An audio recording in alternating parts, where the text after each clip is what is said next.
नमो पितरागाय नमो पितरागाय नमो अरिहंताणं नमो हरिहंताणं नमो सिद्धाणं नमो सिद्धाणं नमो आयर्याणं नमो आयर्याणं नमो वत्सायाणं नमो वत्सायाणं नमो लोये सब्बसाहुणं नमो लोये सब्बसाहुणं ऐसो पंच नमकारो ऐसो पंच नमकारो सब पापपणासनो सर्व पापप्रणासनो मंगलानंच संवेसी मंगलानं च संवेसिं परमं भवै मंगलम् परमं हवै मंगलम् वर्तमान तीर्थंकर भगवान वर्तमान तीर्थंकर भगवान श्री सिमंदर स्वामी ने श्री सिमंदर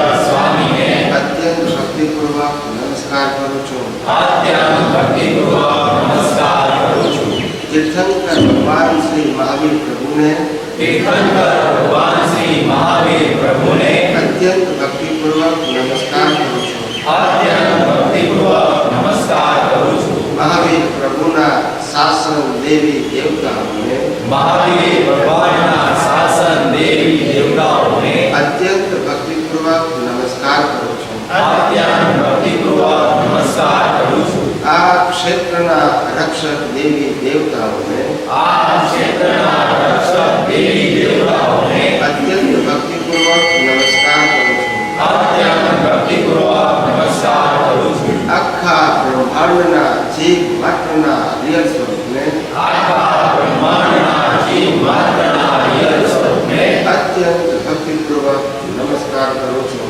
अत्यंत भक्तिपूर्वक नमस्कार करूं છું जगत भરના संत पुरुषोનું યોગવન जगत भરના संत पुरुषोનું યોગવન जगत भરના सत्पुरुषोનું યોગવન जगत भરના सत्पुरुषोનું યોગવન અને જ્ઞાની પુરુષોનું યોગવન અને જ્ઞાની પુરુષોનું યોગવન समस्त विश्वનું કલ્યાણ કરો કલ્યાણ કરો કલ્યાણ કરો समस्त विश्वનું કલ્યાણ કરો કલ્યાણ કરો કલ્યાણ કરો અને કલ્યાણ કરવાનું નિમિત્ત બનવાની અને કલ્યાણ કરવાનું નિમિત્ત બનવાની આમ સૌ મુમુક્ષુઓને આમ સૌ મુમુક્ષુઓને પરમ શક્તિ આપો શક્તિ આપો શક્તિ આપો પરમ શક્તિ આપો શક્તિ આપો શક્તિ આપો જગતના સર્વ જીવો સુખ અને શાંતિને પામો જગતના સર્વ જીવો સુખ અને શાંતિને પામો જગતના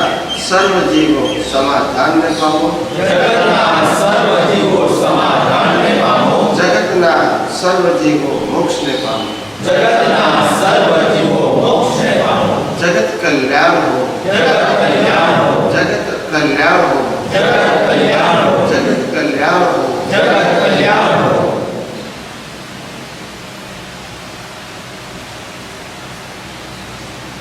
સર્વ જય શ્રી કૃષ્ણ.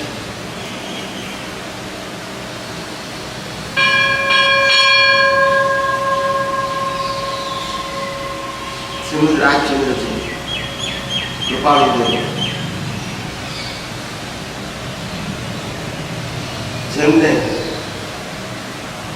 મહાવીરના શાસન પછી મહાવીરના નિર્વાણ પછી આ મહાવીરના શાસનમાં સાચો વિતરાગ માર્ગ પ્રવર્તાવવાનો બતાવવાનો અને જાતે અનુભવવા માટેનો એમને જો પ્રયાસ હતો એ મહાવીરના નિર્વાણ પછીનો એક અજોડ પ્રયાસ હતો. કેવો હતો? અજોડ પ્રયાસ. ખૂબ જ નાની ઉંમરથી પોતાને જાતીય સ્મરણ જ્ઞાન અને અનેક પ્રકારની શક્તિઓ સિદ્ધિઓ અનેક પ્રકારની શક્તિઓ સિદ્ધિઓ એમની પાસે કુદરતી હતી.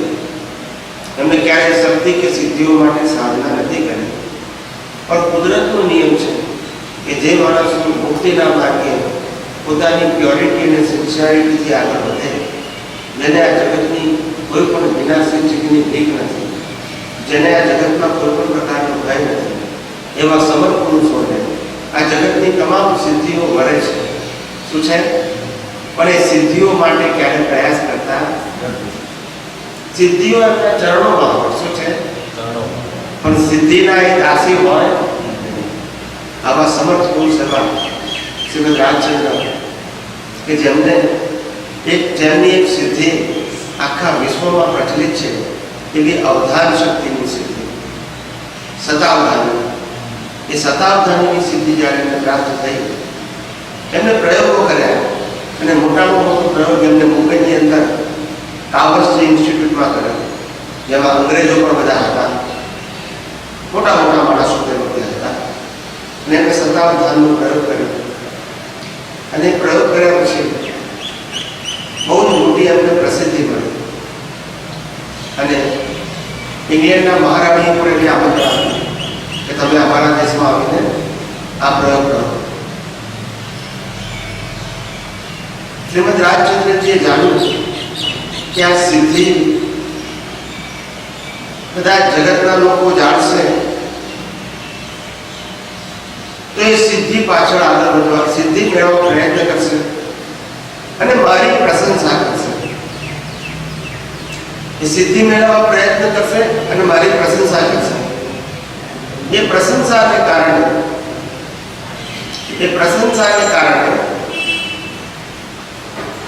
મારી જે આધ્યાત્મ માર્ગે જે આત્માની અનુભવની ખોજ છે, એ ખોજમાં વિક્ષેપ આવશે. શું આવશે? કારણ કે જગત સમક્ષ તમે આ સિદ્ધિનો પ્રયોગ કરો એટલે જગત માન, સન્માન, પ્રતિષ્ઠા બધું જ આપે, પણ પછી તમારી જે આત્માની ખોજ હતી એ શું થઈ જાય? મૂકી દેવી પડે. અને શ્રીમદ રાજચંદ્રએ કહ્યું કે જો આ સંસારની અંદર જો મનુષ્યમાં માન જ ના હોય તો અહીંયા મોક્ષ હોય. એટલે માન નામનું શત્રુ છે, એ માણસને પાડી નાખે છે. શું કરી નાખે છે? સાધન, સંપત્તિ, સત્તા, સંબંધો ના જોઈએ, પણ છેલ્લે માન પણ પાછળ શું કરે? એટલે આ રીતે તે પોતે એમને સિદ્ધિને સમેટી લીધી. શું કરી? સિદ્ધિને સમેટી લીધી. ત્યાર પછી જગત સમક્ષ એમને આ પ્રયોગ કર્યા નથી. એવા શ્રીમદ રાજચંદ્ર એ મહાત્મા ગાંધીજીના ગુરુ હતા. મહાત્મા ગાંધીજી આફ્રિકામાં, દક્ષિણ આફ્રિકામાં રહેતા હતા અને દક્ષિણ આફ્રિકાની અંદર એમને અનેક પ્રકારની ચળવળો કરી અને ચળવળોની અંદર ત્યાંના ક્રિશ્ચિયન લોકોના પરિચય મળે.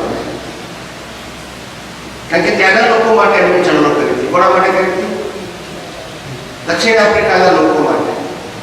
અને ત્યાં ક્રિશ્ચિયન પ્રજા વિશેષ હોય ત્યાં એના પરિચય મેળવવાથી એમને ખ્યાલ આવ્યો કે ક્રિશ્ચિયન ધર્મનો નીતિ નિયમો બધી રીતે સારો છે.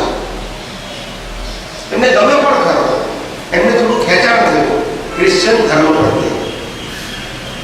અને તે વખતે આપણા હિન્દુ ધર્મમાં નાત જાતના ભેદભાવ, ઝઘડા, મારો ધર્મ ઓછો અને તમારો ધર્મ નીચો, ધાર્મિક કટ્ટરતા ભારત વર્ષમાં જબરજસ્ત હતી તે જમાનામાં. અને એટલે મહાત્મા ગાંધીજીને લાગ્યું કે હિન્દુ ધર્મ કરતા ક્રિશ્ચિયન ધર્મ સારો છે, અપનાવાય છે. પણ શ્રીમદ રાજચંદ્રજી એમના આધ્યાત્મિક ગુરુ, માર્ગદર્શક હતા. એમને શ્રીમદ રાજચંદ્રજીને કાગળ લખ્યું કે આટલા કારણોસર આ ક્રિશ્ચિયન ધર્મને સ્વીકાર કરવા માંગુ છું. શ્રીમદ રાજચંદ્ર પાસે જયારે પત્ર આવ્યો, પહેલા જમાનામાં તો અમે સર્વિસ નથી કે આજે મોકલાવે આજે મળી જાય. આવતા આવતા બહુ વાર લાગે, કારણ કે દરિયા માર્ગે આવતો પડે. પહેલા તો પ્લેન હતા નહીં એટલા બધા વખતે. એટલે શ્રીમદ રાજચંદ્રજીએ કાગળ વાંચ્યો અને વાંચ્યા પછી ગાંધીજીને પત્ર લખ્યો કે તમે જે કારણો કયા છે ક્રિશ્ચિયન ધર્મના તે બધા કારણો જૈન ધર્મની અંદર તો છે જ, હિન્દુ ધર્મની અંદર તો છે જ, પણ તે સિવાય હિન્દુ ધર્મની અંદર એક વિશેષતા છે કે હિન્દુ ધર્મ આત્માને માનનારો છે. શેને માનનારો છે? પુનર્જન્મને માનનારો છે. શેને માને છે? અને કર્મના સિદ્ધાંતને માનનારો છે. આ ધર્મ, આ ત્રણ વસ્તુઓ ક્રિશ્ચિયન ધર્મ સ્વીકારતી. એટલે આ ધર્મ ખોટો નથી, પણ આ ધર્મ અલ્પ છે. કેવો છે? અલ્પ.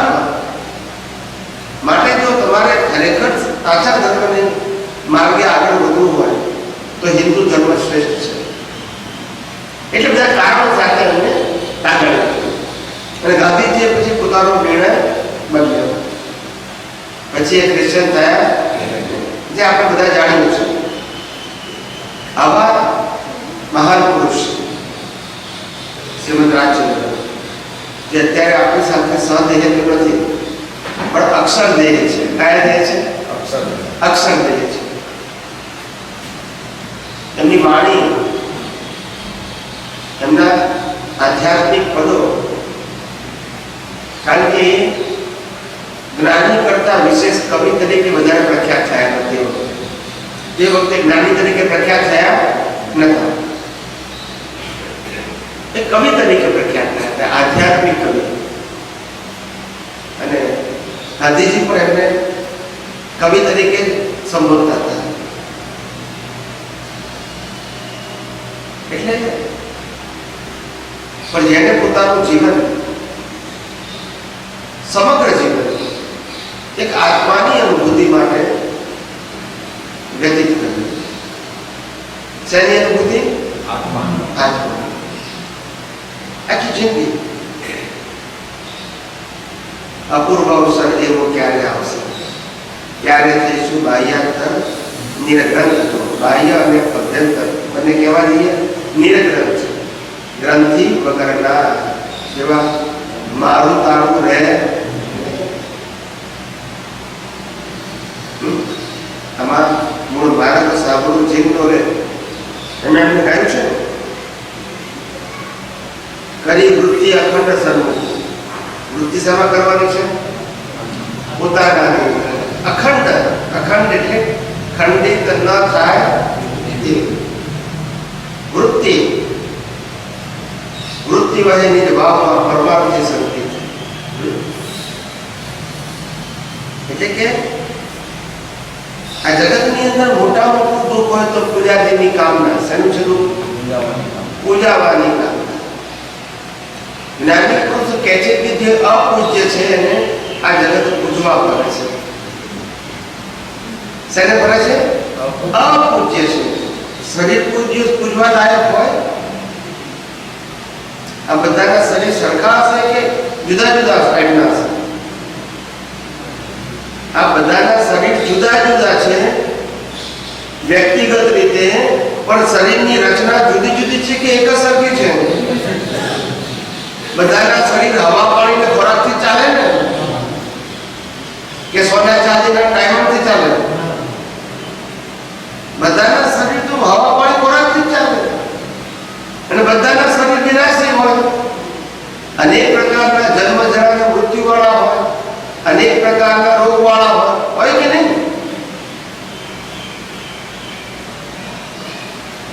તો જે વિનાશી હોય એ પૂજવા યોગ્ય હોય. અને વિનાશીને પૂજવાની જ્ઞાનીઓ વાત કરે ખરા? અવિનાશીને પૂજવાનું. કોને પૂજવાનું હોય? જ્ઞાની પુરુષ વિનાશી ખરા, પણ જ્ઞાની પુરુષ અવિનાશી પદને ઓળખાવવામાં સહાયક છે. શું છે?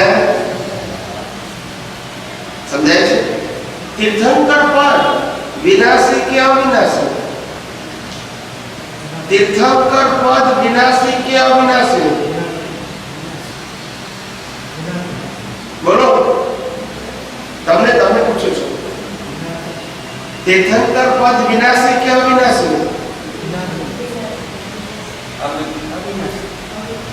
बोलो तीर्थंकर पद विनाशी के अविनाशी? जी जवाब आपको है अविनाशी। विनाशी कैसे? विनाशी। तीर्थंकर पद शरीर ने लागे कि आत्मा ने लागे? आत्मा ने लागे। शरीर में लागे। तीर्थंकर गोत्र कर्म आत्मा ने लागे कि शरीर में? बोलो शरीर में आत्मा ने गोत्र હોય? बोलता नहीं।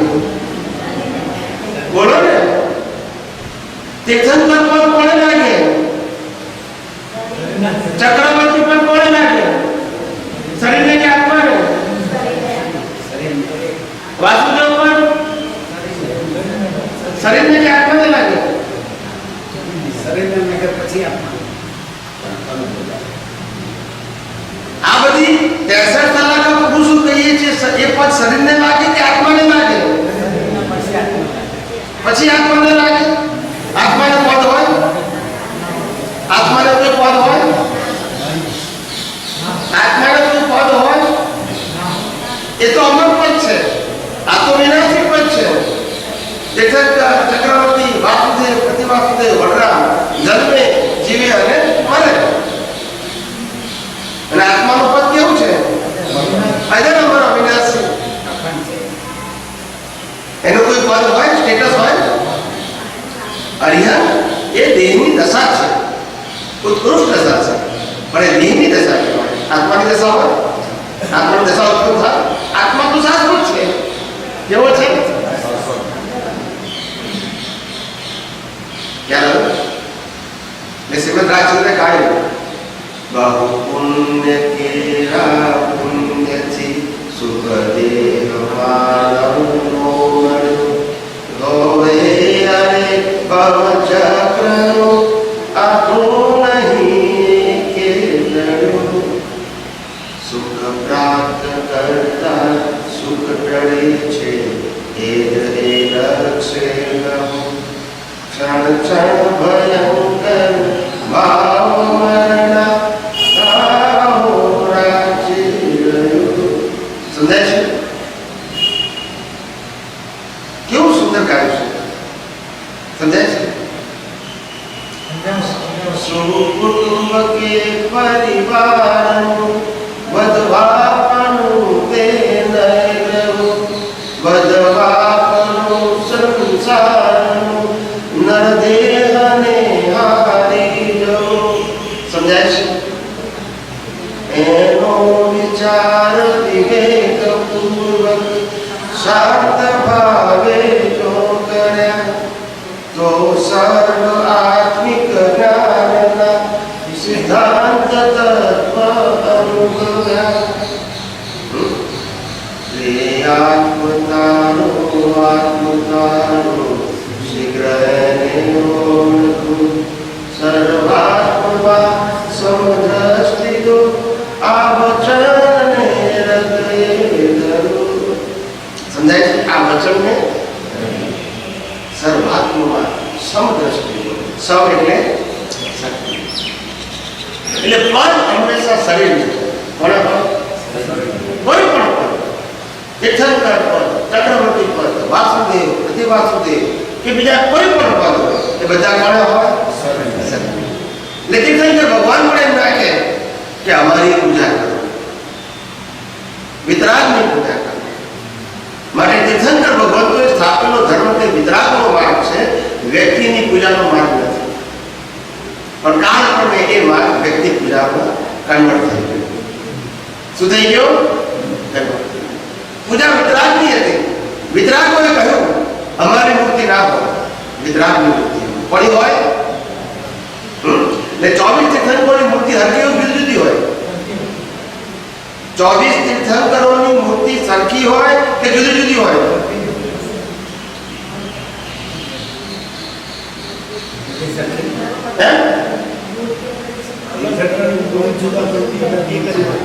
મૂર્તિઓ દાખલો આપું છું, રામ અને કૃષ્ણની મૂર્તિ હરકી હોય કે જુદી હોય? અને 24 તીર્થંકરોની મૂર્તિ એક જ સરખી હોય, કારણ કે વ્યક્તિનું સ્થાપન કરતી એ વિતરાગતાનું સ્થાપન કરે છે। કોનું સ્થાપન કરે છે?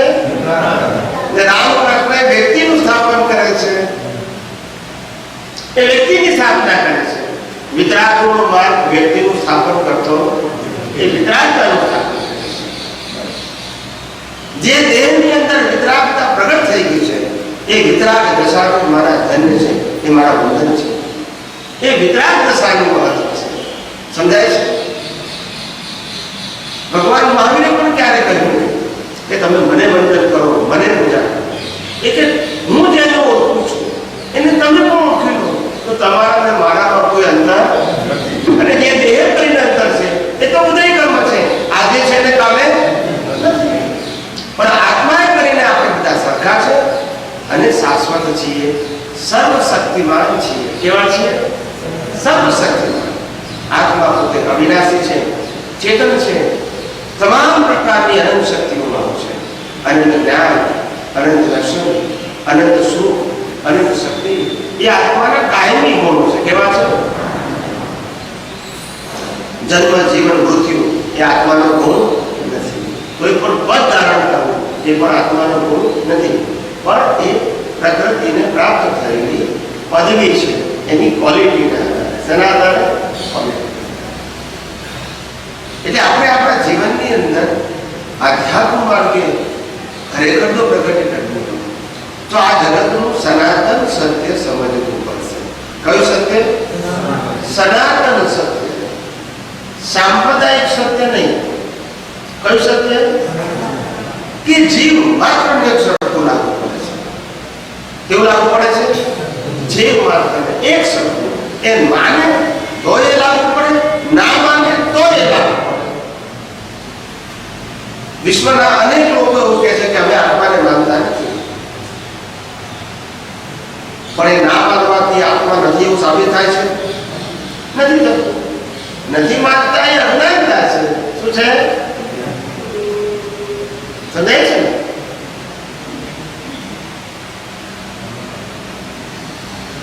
એટલે એટલા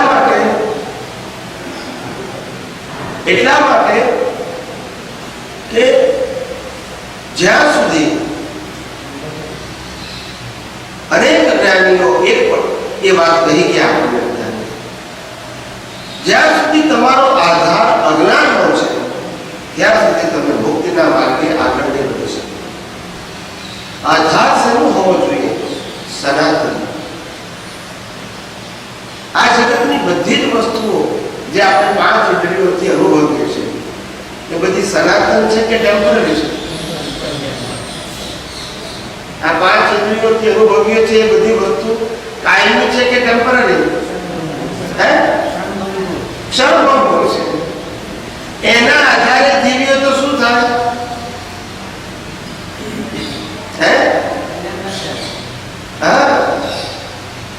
તો કે છે કે આધાર કોણે બનાવવા જગતની અંદર?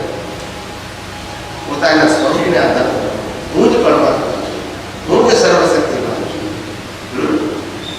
પણ આ દેહ કુદરતે મને મારા કર્મને ભોગવવા માટે આપ્યો છે.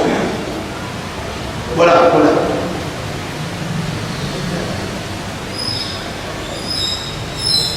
કુદરતે આપણને શરીર શેના માટે આપ્યું છે? કર્મ ભોગવવા માટે. શેના માટે આપ્યું છે?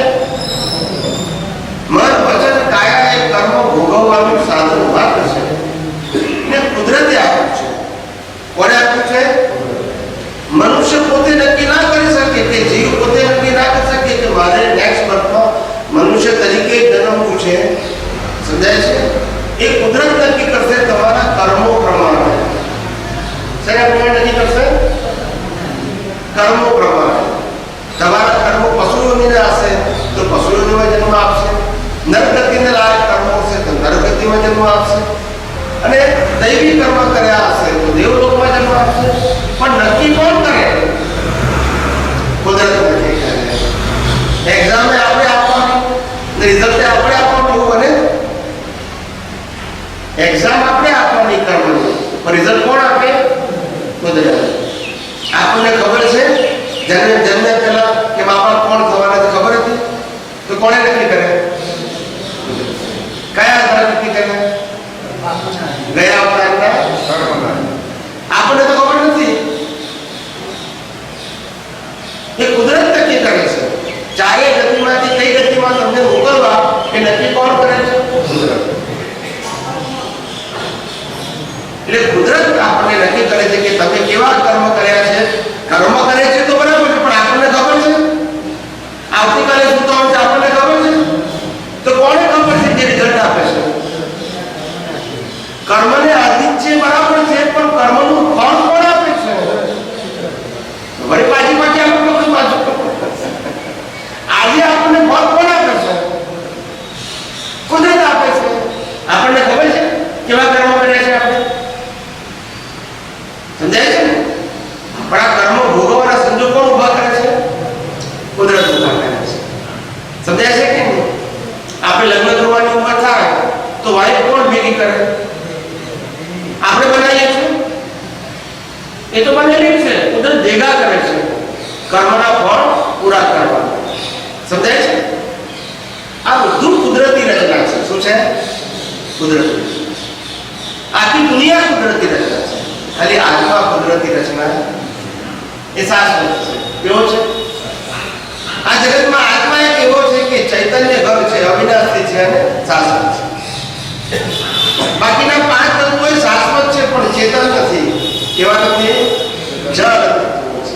કેવા છે? જળ. છ તત્વોની વાત અમને કરી છે શ્રીમદ રાજચંદ્ર. કોણ છું ક્યાંથી થયો, શું સ્વરૂપ છે મારું કરું, કોણા સંબંધે વર્ણના એ રાખું કે પરહરું. આ છ એમને વિભાગ હતા. કોઈ પણ વ્યક્તિ આધ્યાત્મ માર્ગે આગળ વધવું હોય તો આ છ વસ્તુનો વિચાર કરવો જોઈએ, તો એને આગળ વધી શકાય. હું કોણ છું, ક્યાંથી થયો, શું સ્વરૂપ છે મારું, કોના સંબંધે વળગડા એ રાખવું કે કરવું.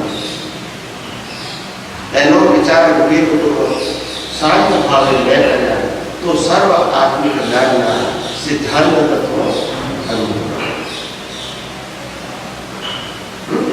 એટલે શ્રીમદ રાજચંદ્રજીએ બહુ સ્પષ્ટ કીધું છે આ જગત જેને આપણે કુદરત કહીએ છીએ એ કુદરત 6 તત્વોનું બનેલું છે. કેટલા તત્વોનું? 6 અવિનાશી તત્વોનું બનેલું છે.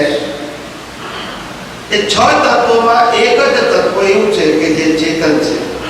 બાકીના 5 તત્વો જળ છે. એ જળ તત્વોની અંદર પહેલું તત્વ આવે 5 તત્વોમાં આત્મા સિવાય, તો પહેલું આવે આ જળ તત્વ આવે. બીજું તત્વ આવે ગતિ સહાયક. શું આવે? બધા પ્રકારની મૂવમેન્ટ. ત્રીજું તત્વ આવે સ્થિતિ સહાયક, એટલે આપણે સ્થિર છીએ તે. આ પંખો બંધ કરીએ તો સ્થિતિ સહાયક કહેવાય, અને ચાલુ કરીએ તો આપણે ચાલીએ તો ગતિ સહાયક, અને બેસીએ તો ગાડી ચલાવો તો ગતિ સહાયક, ઊભી રાખો તો. આ બે તત્વ છે. શું છે? એના વગર કોઈ ક્રિયા થાય. પછી ચોથું તત્વ આવે જળ તત્વ, ગતિ સહાયક, સ્થિતિ સહાયક. પછી ચોથું તત્વ આવે સમય તત્વ. કોઈ પણ અવસ્થા સમય વળતી હોય. કેવી હોય? એની બિગિનિંગ અને એન્ડ હોય કે નહીં? એટલે એને સમય સાથે લેવા દેવા છે. એક ચોથું તત્વ. અને પાંચમું તત્વ આવે સ્પેસ. સ્પેસ એટલે આ અવકાશ જેમાં બધું કાર્ય થાય છે. સ્પેસમાં બધું કામ થાય.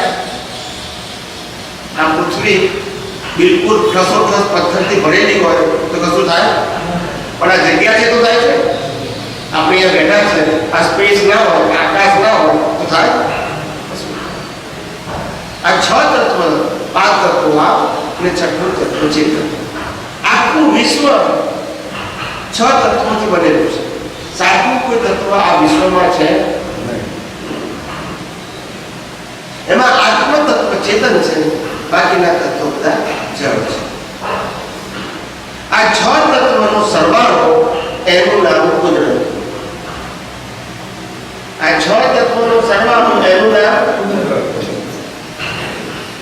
કારણ કે આખી દુનિયા 6 તત્વોથી ચાલે છે, ને દુનિયા ચલાવે છે કોણ? કુદરત. બનાવી છે કોણે? કુદરત. આ પરિવર્તન પણ કોણ લાવે છે? કોઈ પણ વસ્તુને સર્જન અને વિસર્જન પણ કોણ કરે છે? કુદરત કરે છે. એ આપણા હાથમાં નથી. એટલે આ આખું જગત, આપણું જીવન પણ એમાં આવી ગયું. એ બધું કુદરતી રચના છે. કોની રચના છે? આ શરીર છે એની ડિઝાઇન કોણે નક્કી કરી? આ ડિઝાઇન કોણે નક્કી કરી? આ શરીરની ડિઝાઇન કોણે નક્કી કરી? સમજાય છે? ડિઝાઇન કુદરતે નક્કી કરી. એટલે બધાને ડિઝાઇન કેવી છે? એક જ સરખી છે. પછી અંદરના બધા ઓર્ગન જે છે એ બધાના અલગ અલગ છે કે જુદા છે? અંદરની ડિઝાઇન કેવી છે? જો અલગ અલગ હોય તો ડોક્ટર કામ કરી શકે? બધા શરીર માટે એક જ ડોક્ટર જોઈએ. જો અલગ અલગ હોય તો બધાની અંદરની સિસ્ટમ કેવી છે? એક જ સરખી. એટલે એક જ ડોક્ટર ભણેલો હોય તો બધાના શરીરને ચેક કરી શકે. કારણ કે સિસ્ટમ કેવી છે? એક જ સરખી. તો કહે છે કે આ શરીરની રચના કોણે કરી? તો કે કુદરતે કરી. આ શરીરનો આકાર, અંદરના ઓર્ગન્સ કોણે બનાવ્યા? એની ડિઝાઇન કોણે નક્કી કરી? તો કે કુદરતે. સમજાય છે? ત્યાર પછી આ જે શરીર છે એ શરીરને જે બનાવ્યું એ રો મટીરિયલ કોણ? કયું રો મટીરિયલ? આ શરીર શેનાથી બનેલું છે?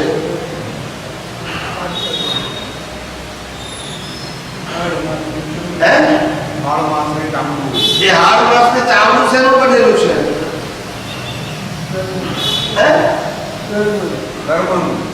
રો મટીરિયલ કયું એમ પૂછું છું.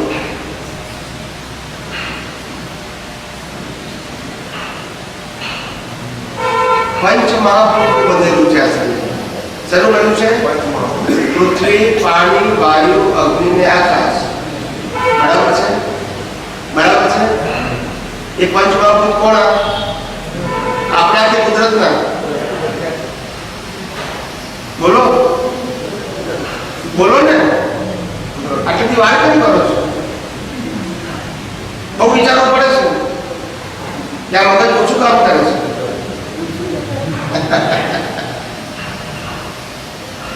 એટલે આ પંચ મહાભૂતો પણ કુદરતના છે કે જેનાથી આ શરીર બન્યું છે. આ ડિઝાઇન એ કુદરતની, એનું રો મટીરિયલ કુદરતનું. હવે આ બોડીને બનાવ્યા પછી એને ચલાવવા માટે જે મિનિમમ વસ્તુ જોઈએ, આ શરીરને ચલાવવા માટે શું જોઈએ? કોઈ પણ શરીરને જીવતું રાખવા માટે ઓછામાં ઓછું શું જોઈએ? આ બીજા બોલે એટલે તમે બોલો છો ભૂખેલું. શું જોઈએ? હવા, પાણી ના જોઈએ? સારું બોલો ને. હવા, પાણી ને ખોરાક એ પણ કોણ આપે છે? આ ડિઝાઇનનું રો મટીરિયલ પંચમહાભૂતો એ પણ એના. આ બોડીને ચલાવવા માટે હવા, પાણી, ખોરાક જોઈએ એ પણ કુદરતના. બરાબર છે? પછી આ શરીરને જન્મે આપ્યા પછી જે કર્મો ભોગવવાના સંજોગો ઉભા કરે, કર્મ ભોગવવાના, જે માતા, પિતા, ભાઈ, બહેન, લગ્ન, પરિવાર, ભણવાનું, સુખ, આ બધું કોણ ઉભું કરે? એ કુદરત કરે. છેલ્લે શ્વાસ કોણ કરે? એ કુદરત કરે. તો જન્મથી મોત સુધી કંટ્રોલ કોનો છે? ને આપણે જે હું બોલું છું, હું વિચારું છું, હું કરું છું, આછું ખોટું? ખોટું. જન્મથી મોત સુધી મન, વચન, કાયાની અવસ્થા માત્ર કુદરતી રચના છે. કોની રચના છે? મનુષ્ય પાસે તો શ્વાસ લેવાની પણ સ્વતંત્ર શક્તિ. જો શ્વાસ લેવાની સ્વતંત્ર શક્તિ હોય તો રાતે ઊંઘી જાય પછી કોણ લે?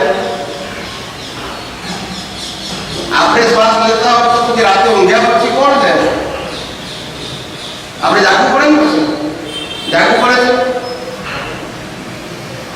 જાગવું પડે છે કે ચાલે છે ને તે માટે શ્વાસ લેવાની સ્વતંત્ર શક્તિ પણ આપણી પાસે એ કુદરત જ આપેલી છે ને કુદરત જ શ્વાસ લેવડાવે છે ઓટોમેટિક ધ્યાન આપ્યા વગર આપણે ધ્યાન આપવું પડે છે કે શ્વાસ ચાલે છે કે નહીં આપવું પડે છે ચાલે જ કરે છે તો કુદરત કહે છે આ શ્વાસ લેવાની પણ તને સ્વતંત્ર શક્તિ નથી આપી તો જે શ્વાસને આધારે મન વચન કાયા ચાલે છે એમાં તારી સ્વતંત્રતા હોઈ શકે સાહેબ છતાં મનુષ્ય માને છે હું આવું કરું છું હું આવું કરું છું હું કરું એ અને અજ્ઞાનતાને કારણે મનુષ્ય ભટક્યા કરે છે જાણતો નથી કે હું કોણ છું સમજાય છે ને માટે ભટકે છે એ જાણતો નથી કે હું કોણ છું એ જાણે કે હું શરીર નથી હું આત્મા છું શરીર તો કુદરતી રચના છે બનાવ્યું એને ચલાવે છે અને અંત પણ કોણ લાવે છે ને છેલ્લે બાળી નાખો ત્યારે પંચમાં બધો પણ કુદરતમાં વિલીન થઈ જાય છે આપણું કશું અને જે સોનું ચાંદી દાગીના બંગલા મોટર ગાડી બધું મારું કરો છું એ બધું ઉઠી જવાનું ફેલ જવાનું તો આપણું શું છે અને ઝઘડા કરે છે કશું નહીં એના ઝઘડા છે ભૂલ થાય આ સંસારમાં ઝઘડા કરે છે કશું નહીં છે એનાથી કશું છે બધું એના છે સમજાય છે કેવું અજ્ઞાન કેવું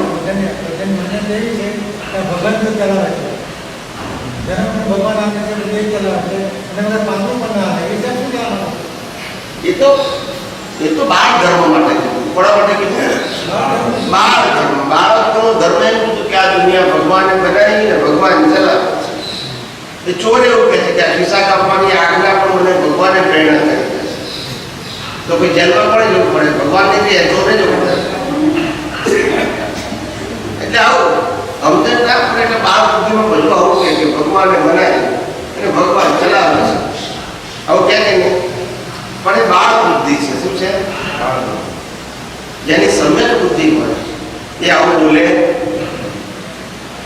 આ દુનિયા કુદરતે બનાવી છે કુદરત ચલાવે છે ખરી પણ કુદરત વ્યક્તિઓના જીવન પોતપોતાના કર્મના ફળ રૂપે ચલાવે છે કેવું છે એની મરજી પ્રમાણે ચલાવતું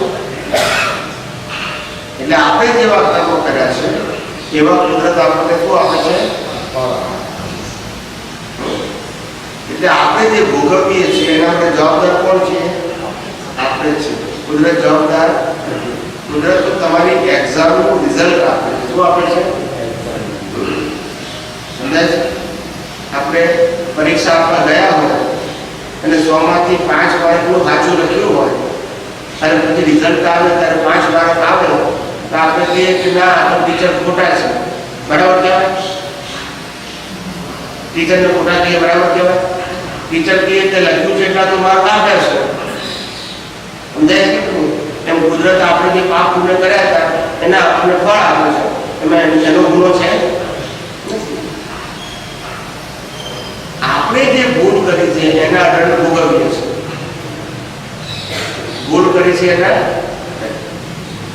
એટલે આ દુનિયા ભગવાને બનાવી નથી ભગવાન ચલાવતા નથી આ દુનિયા કોઈએ બનાવી નથી આ દુનિયા સ્વયંભૂ બનેલી છે અને કુદરતના 6 તત્વોથી બનેલી છે અને 6 તત્વો અવિનાશી છે કેવા છે એટલે પછી આ દુનિયા બનાવી એવો પ્રશ્ન આવે નહીં પણ 6 તત્વોથી બનેલી છે શું છે કોઈ બનાવી નથી પણ બનેલી છે અને 6 તત્વોથી ચાલ્યા કરે છે શું છે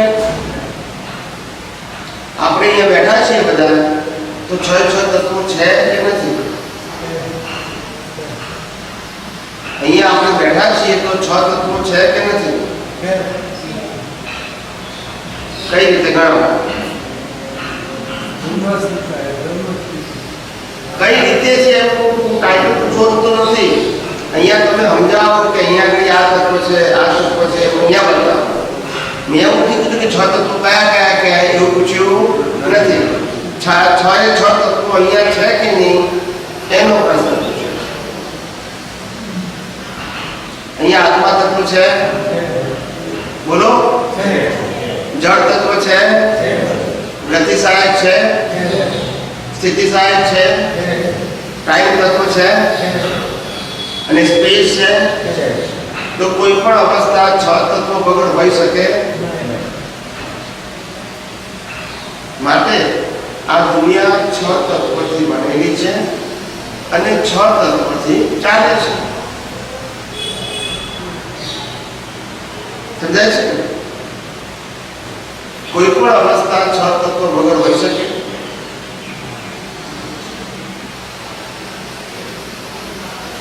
સમજાય છે? એટલે આવી રીતે આ વાત સાચી સમજવી પડશે.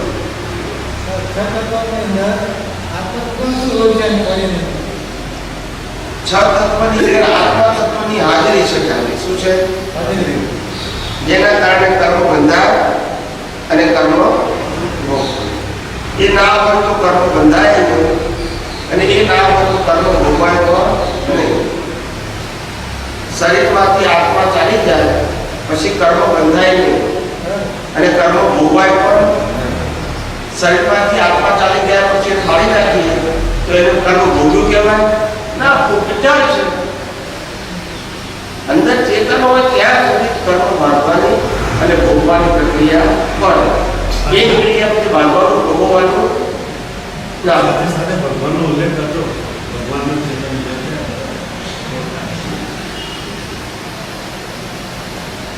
એટલે આવી રીતે આખું આ જગત અજ્ઞાનથી ગુંચાયેલું છે. શેનાથી ગુંચાયેલું છે? અજ્ઞાન.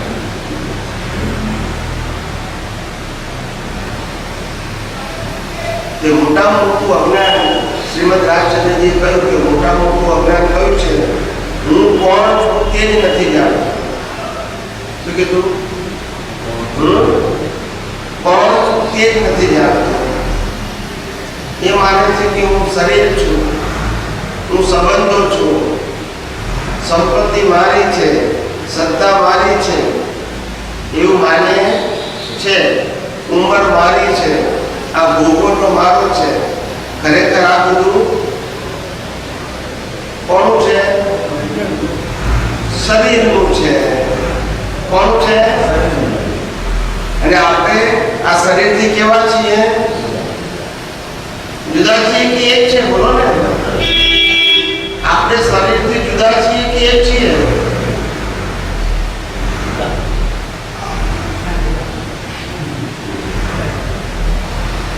જુદા તો શું છીએ આપણે? તો પછી આપણે આત્મા છીએ કે શરીર છીએ? બોલો.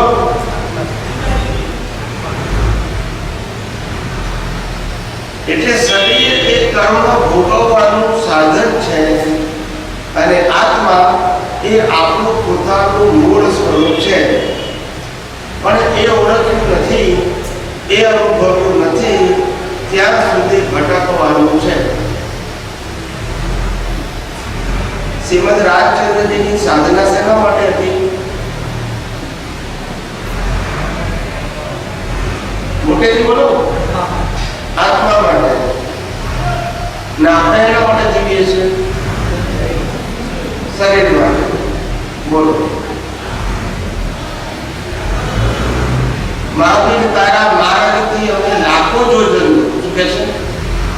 મહાવીર તારા માર્ગથી અમે લાખો જોજન. તું વિતરાગી અને અમે હઠરાગી. બંને રાગી તો છીએ પણ તું વિતરાગી છું અને અમે બધા હઠરાગી છીએ. હવે એનો કેમનો મેળ પડે સાહેબ? માટે મહાવીર તારા માર્ગથી અમે લાખો જોજન. આવી રીતે મુક્ત પુરુષોની, અનુભવી પુરુષોની, જ્ઞાની પુરુષોની વિતરાગોની વાતો ન સમજવાથી આ જીવ અનાદિકાળથી ભટક્યા કરે છે. શું કરે છે?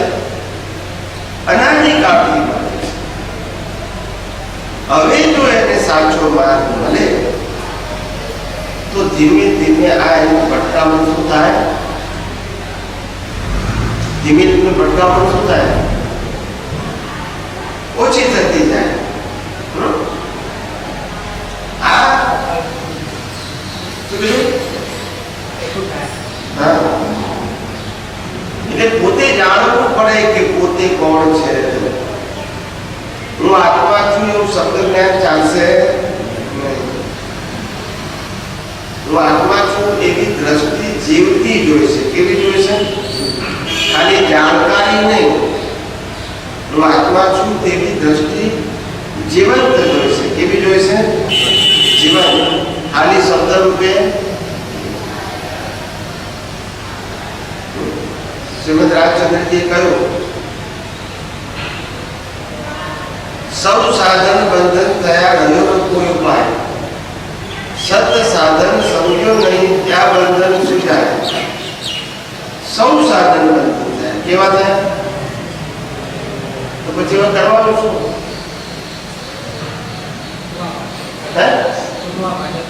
આપણે શું કરવાનું? સૌ સાધન બંધન થઈ ગયા. કઈ રીતે પૂરું? સૌ એટલે બધા થઈ ગયા કે નહીં? તો ભાઈ બધા બંધન થઈ ગયા તો કરવાનું શું? પણ કઈ રીતે, કયા સાધન થયું? સૌ સાધન તો બંધન થઈ ગયા. બોલો.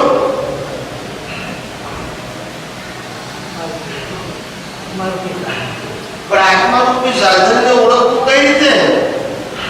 એના માટે તો પુરુષાર્થ કરવાનો છે. આત્મા કઈ જગ્યાએ છે કે નહીં ઓળખો તો છે. એટલે કીધું સૌ સાધન બંધન થયા રહ્યો કોઈ ઉપાય, સત સાધન સમજો નહીં ત્યાં બંધન સુજાય.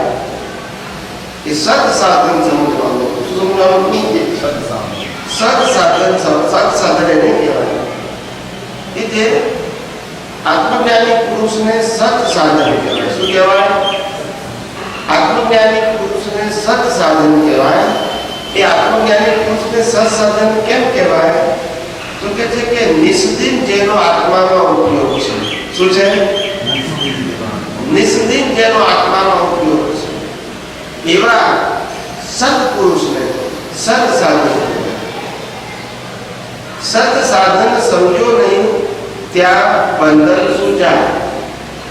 જ્યાં સુધી જીવતા અનુભવી આત્મજ્ઞાની પુરુષની ઓળખાણ થઈ નથી ત્યાં સુધી જીવને સત સાધન પ્રાપ્ત થતું નથી.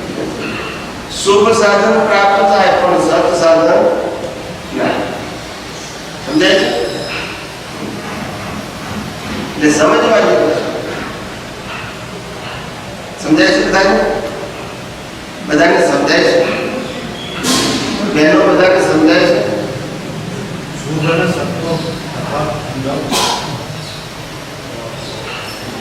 જીવતા કઈ બોલવા? જીવતા ક્યાં બોલવા? જીવતા કઈ બોલવા? જીવતા બોલવા. જીવતા આપણને ખબર ના પડે કદાચ તો ભાવ તો કરી શકીએ.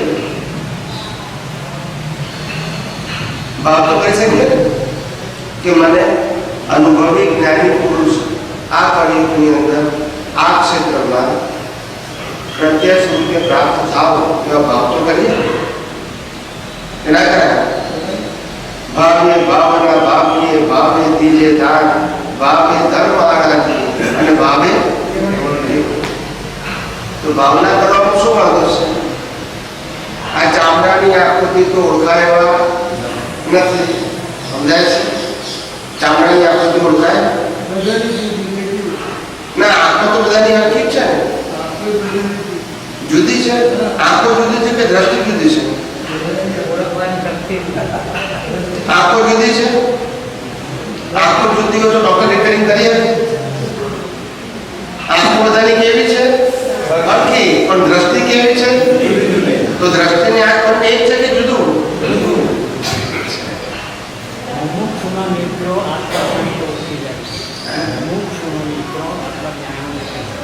મુમુક્ષુના નેત્રો આત્મજ્ઞાનીને ઓળખે પણ મુમુક્ષુ આ કળિયુગમાં લાવવા ક્યાંથી?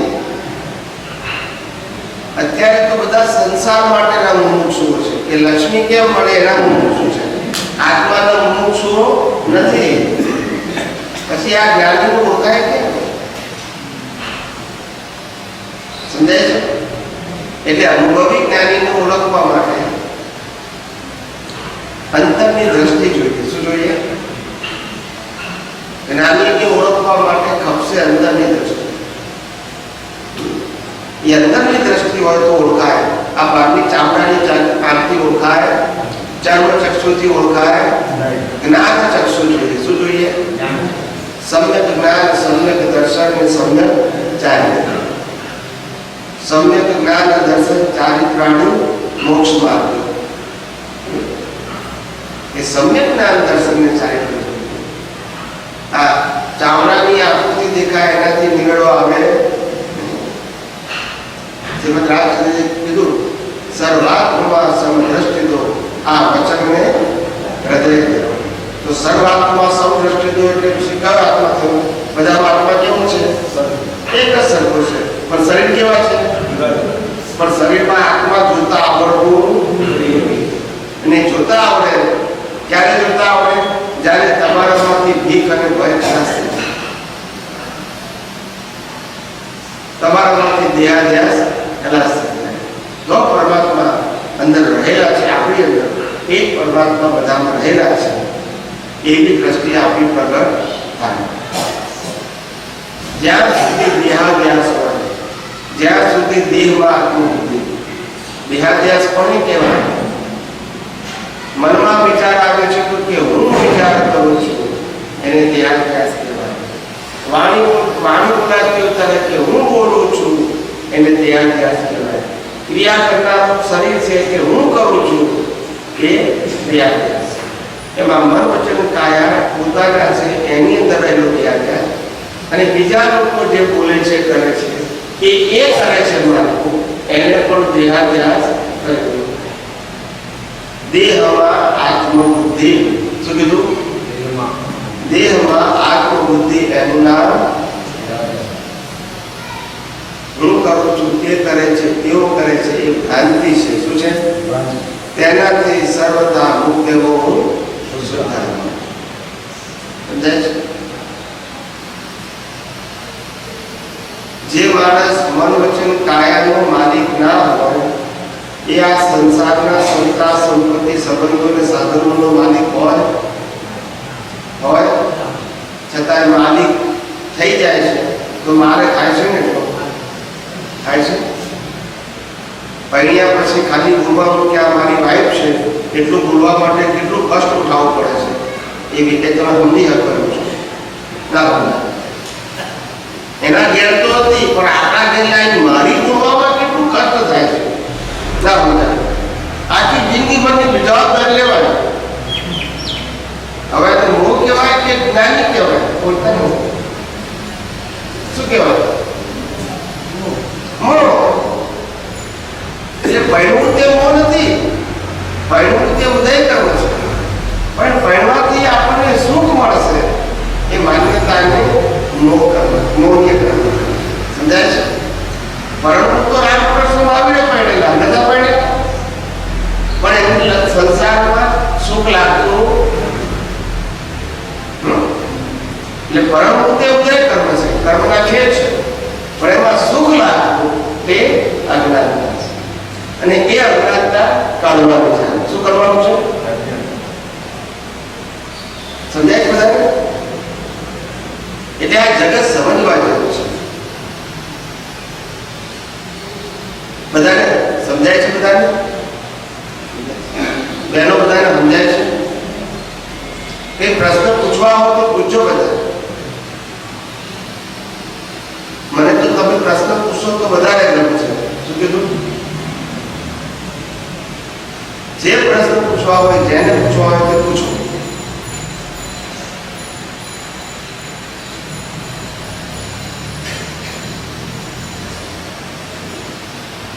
બહેનો ભાઈઓ જેને પૂછવા હોય પૂછો. તમે પ્રશ્ન પૂછો ને તો તમારા પ્રશ્નનો ખુલાસો થાય. શું થાય? શ્રીમદ રાજચંદ્રને બધાના પત્રોના જવાબ આપ્યા હતા. સાચું કે ખોટું? સાચું કે ખોટું? આખી વચનામૃતની પુસ્તક છે, એમાં કોઈ જગ્યાએ પ્રવચન છે કે ખાલી પત્રો જ છે? બોલો, પત્રો જ છે કે પ્રવચન છે? પત્રો જ છે બધે લેખાને. દરેકે પત્ર લખ્યો છે અને એમને શું આપ્યું છે? જવાબ આપ્યો છે. પણ એમને પ્રવચન લખ્યું નથી. એમ લોકોના પ્રશ્નનો એમને શું આપ્યું? જવાબ આપ્યો. એવું તમને જે લાગે તમારે પ્રશ્ન છે કે નહીં? નિરાકરણ આવી ગયું છે. આ દેહની અંદર આત્માનું સ્થાન છે નાભીમાં. શેમાં છે? નાભીમાં. નાભી ખબર છે ને? માતા અને બાળકોની નાળ જોડાય, એ નાળ જ્યાં જોડાયેલી છે એને નાભી કહેવાય. પેલી બાજુ જોડાય છે એને નાભી કહેવાય. અને વચ્ચે નાળ હોય. શું છે? જે પહેલા જમાનામાં કોઈ દાયણો આવતી હતી. શું આવતી હતી? દાયણો. અત્યારે તો હોસ્પિટલ થઈ ગઈ. પહેલા તો દાયણો આવતી હતી. એ દાયણ જો મધરની સાઈડની નાળ વધારે કાપી નાખે ને તો મધર મળી જાય, અને બાળકની સાઈડ વધારે કાપી નાખે તો બાળક મળી જાય. સમજાય છે? સમજાય છે? એટલે આત્મા સેવા છે નાભી કમળમાં. સેવા છે સમજાય? અને દાનવોનું જે મંથન કર્યું સમુદ્ર, એ આપણા શરીર ઉપર આખો પ્રોગ્રામ સમજવામાં આવે છે. તો આપણા શરીરની અંદર દેવો પણ છે, દાનવો છે, અને અમૃત ક્યાં છે એનું મંથન કઈ રીતે આત્મજ્ઞાની પુરુષ દ્વારા આપણને થઈ શકે? અમૃત ક્યાં છે? આ દેવો અને દાનવો એ મંથન કર્યું અને એમાંથી અમૃત નીકળ્યું. એ દેવો અને દાનવો એટલે કોણ? એ આપણી વૃત્તિઓ. શું છે? જે વૃત્તિઓ બીજાને હિંસક છે, બીજાને પીડાકારક છે, એ બધી દાનવ વૃત્તિ. અને જે વૃત્તિઓ પોતાના કલ્યાણ માટે, બીજાના કલ્યાણ માટે, બીજાના હિત માટેની વૃત્તિઓ છે, એ બધી દેવોની વૃત્તિઓ છે. આ દેવની વૃત્તિ ને દાનવની વૃત્તિ બેનું મંથન કરે, એમાંથી અમૃત નીકળ્યું. શું અમૃત નીકળ્યું? કે આ બંનેમાંથી એકે વૃત્તિ રાખવા જેવી નથી. દૈવી વૃત્તિ રાખવા જેવી નથી અને દાનવ વૃત્તિ પર રાખવા જેવી નથી. એ સાર નીકળ્યું. કારણ કે આ બંને એકબીજાનો ઓપોઝ છે. શું છે? દેવો દાનવોના ઓપોઝ છે અને દાનવો દેવોના વિરોધી છે. તો કે છે કે આ બંનેના મંથનમાંથી એ નક્કી થયું કે ખરેખર આ બેમાંથી એક વૃત્તિની જરૂર નથી. તો કે શેની જરૂર છે? તો કે છે કે હું કોણ છું એ જાણવાની જરૂર છે. અને અમૃત ક્યાં છે? દેવોમાં અમૃત નથી, દાનવોમાં અમૃત નથી. બે ઝઘડ્યા કરે. શું કરે? પોતપોતાની શક્તિઓનો પરચો બતાવે. અનાદિકાળથી આ જગતમાં આ થાય છે ને, હું મોટો, પેલો કે હું મોટો, પેલો કે હું મોટો, આ થાય છે. ઘર, પરિવાર, કુટુંબ, સમાજ, દેશ, આ થાય છે. આ દેવ ને દાનવ કોણ છે? સમજાય છે? દેવો અને દાનવોનું જે સમુદ્ર મંથન થયું એ વાર્તા જ છે કે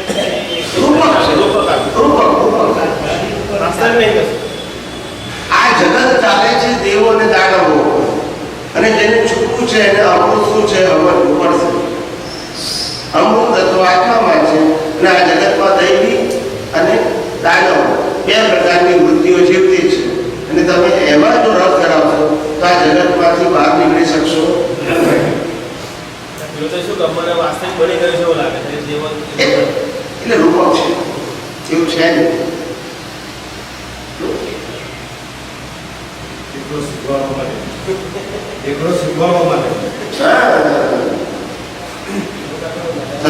સમજાય? આ બે પ્રકારની વૃત્તિઓ એ સંસારમાં ભટકાવનારી છે. એમાંથી સાર કાઢો કે હું કોણ છું એ જો સમજાઈ જાય તો આ બેમાંથી એક વૃત્તિની જરૂર નથી. અને ના સમજાય તો પછી વ્યવહારિક વૃત્તિ હોય તો બે વૃત્તિ હોય એમાં એક કાયદા વૃત્તિ છે, બીજી દૈવી વૃત્તિ છે. તો દૈવી વૃત્તિ આપણી હોવી જોઈએ એવું માનવતા પ્રમાણે કહેવાય. સમજાય છે? પણ જેને મોક્ષે જરૂર છે એને વ્યવહારિક વૃત્તિની જરૂર. સમજાય છે? બીજું શું પૂછવું છે? બોલો.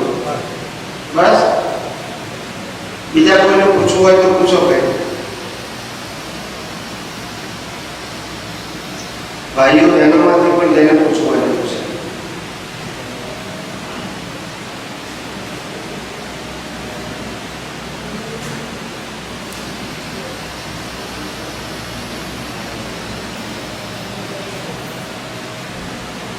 શું પૂછવું છે? પૂછવું હોય તો પૂછો, વાંધો નહીં.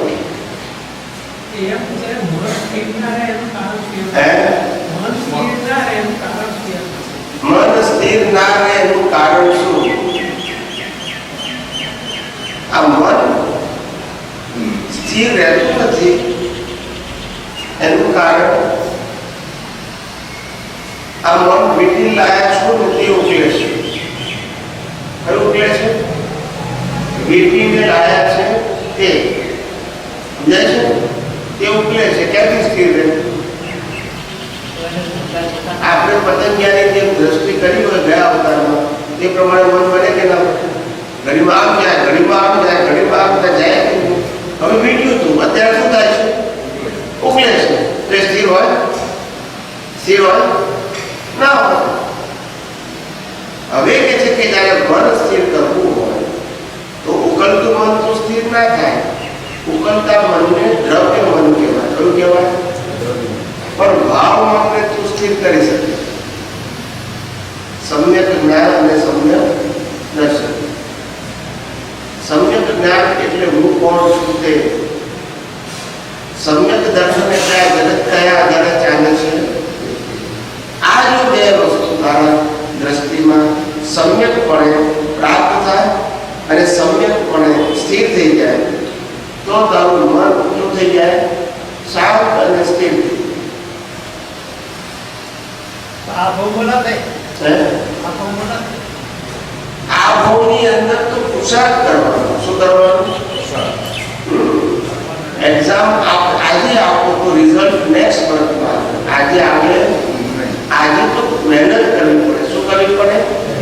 મહેનત કરવી પડે. એટલે વારંવાર મન આ પરિણામ વાળા ભાગમાં બેસી જતું હતું.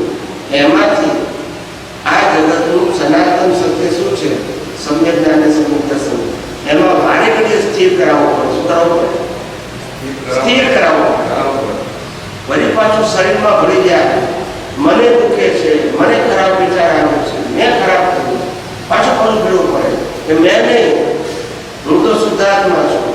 આ શરીરને ખરાબ વિચાર આવ્યો, શરીર ખરાબ વર્તન કરે છે, વાણી શરીર ખરાબ હોય છે, હું એનાથી મુક્ત એવો શુદ્ધાત્મા છું. અને આ જે શરીર કરે છે એ પણ એની સ્વતંત્ર શક્તિ નથી. એ કુદરતી રચના પ્રમાણે કરે છે. અને કુદરત પણ કેમ કરાવે છે? ગયા અવતારના કર્મના ફળો. આવું સમજાય તો ધીમે ધીમે મન કેવું થાય? સ્થિર થાય. પછી એકબીજા માટે રાગ દ્વેષ કરે. પણ જો આ ના જાણે તો રાગ દ્વેષ થયા વગર રહે ના. એટલે જ્ઞાન અને દર્શન એવું જાણવું પડે કે જેનાથી આપણે સ્થિર શું કહીએ? સમજાય છે?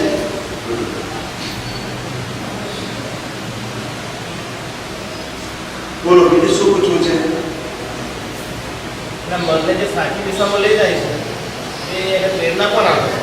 એ બોલે છે કોણ કે આવું કર, આમ કર? મનને સાચી દિશામાં લઈ જવાની પ્રેરણા કોણ આપે છે? તમારી અંદર રહેલું જે તે સમયનું જ્ઞાન અને દર્શન. તમારી અંદર જે તે સમયે જેવું જ્ઞાન અને જેવું દર્શન છે એવી પ્રેરણા અંદર મને અહીંયા બધા બેઠા છે અત્યારે અહીંયા, પણ બધાનું મન સરખું જશે? બધાના મનને પ્રેરણા રાખવી પડતી હશે? ના. અંદર જેવું જ્ઞાન દર્શન પ્રવર્તે છે એવી અસર થાય. એ જ્ઞાન દર્શન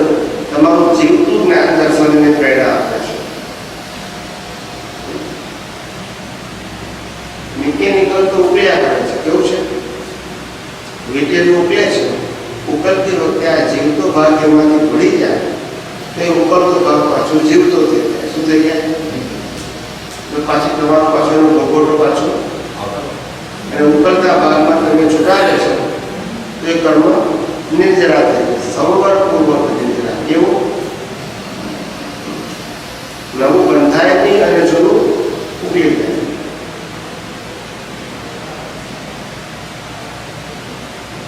બોલો, બીજાને શું પૂછવું શકે? તમારી અહીંયા આ કાવ્ય ખાના આગળ આવ્યા છે તો કંઈક પૂછવું હોય તો પૂછી લો. પછી ક્યારે સંજોગ પાસે એ ખબર નથી. ન જાણું જ્યાં નથી કાજે કાલે સવારે ખબર હતી. બેસવાનું તો ક્યાં અને જવું ક્યાં પડ્યું? હા, કાલે શું થવાનું છે ખબર માટે આજનું લાવો દીધી એટલે કાલ સ્વામીજી, તમે ગઈકાલે કહ્યું હતું કે રામ ભગવાન મોક્ષ ગયા અને સીતા માતાજી મોક્ષ ગયા નથી, એ કેવું તમે સાબિત કર્યું? રામ ભગવાન મોક્ષે ગયા અને સીતાજી મોક્ષે ગયા નથી એ કેવી રીતે સાબિત કર્યું? આપણે સાબિત નથી કર્યું. આપણે તીર્થંકર ભગવંતોની વાતોને સ્વીકાર કરી કે તીર્થંકર ભગવાન કહ્યું કે રામ ભગવાન કેવળ જ્ઞાન પામી મોક્ષે ગયા અને સીતાજી જ્યારે રાવણ પોતે તીર્થંકર થશે ત્યારે એમના પ્રથમ ગણધર થવાના છે અને તે જ વખતે એ મોક્ષે જશે અને રાવણ પણ મોક્ષે જશે. એ કેવળ જ્ઞાનની વસ્તુ તીર્થંકરો કહે. કોણ કહી ગયા? આપણી પાસે એવું જ્ઞાન નથી. બુદ્ધિ સ્વીકારે હે? એટલે અમારી બુદ્ધિ સ્વીકારે નથી. હા,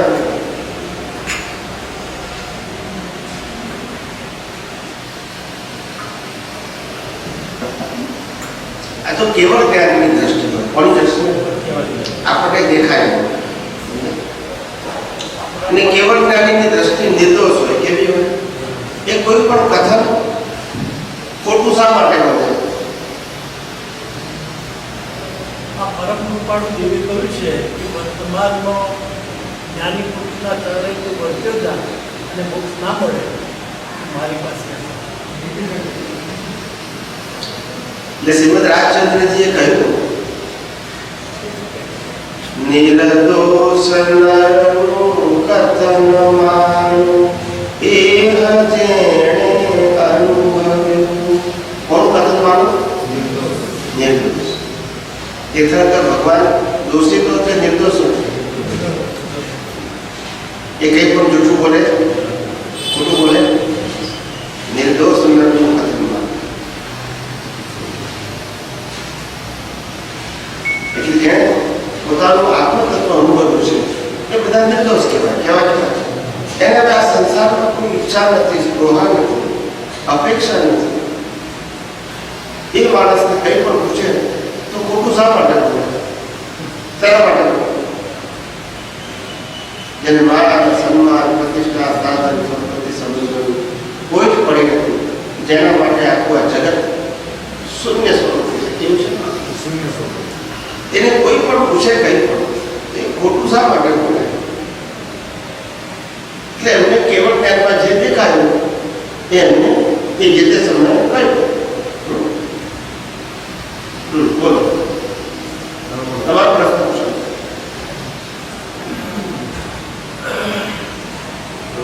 વર્તમાનમાં આ જ્ઞાની પુરુષ કે છે ને, વર્તમાનમાં જ્ઞાની પુરુષ જ્ઞાની પુરુષમાં તો અત્યારે શ્રીમદ તો ખરા ને? વર્તમાનમાં ના કહેવાય, થઈ ગયા કહેવાય. થઈ ગયેલા વર્તમાન કોને કહેવાય? હયાત હોય કોને કહેવાય? હા, મહાવીરને વર્તમાન કહેવાય કે થઈ ગયા?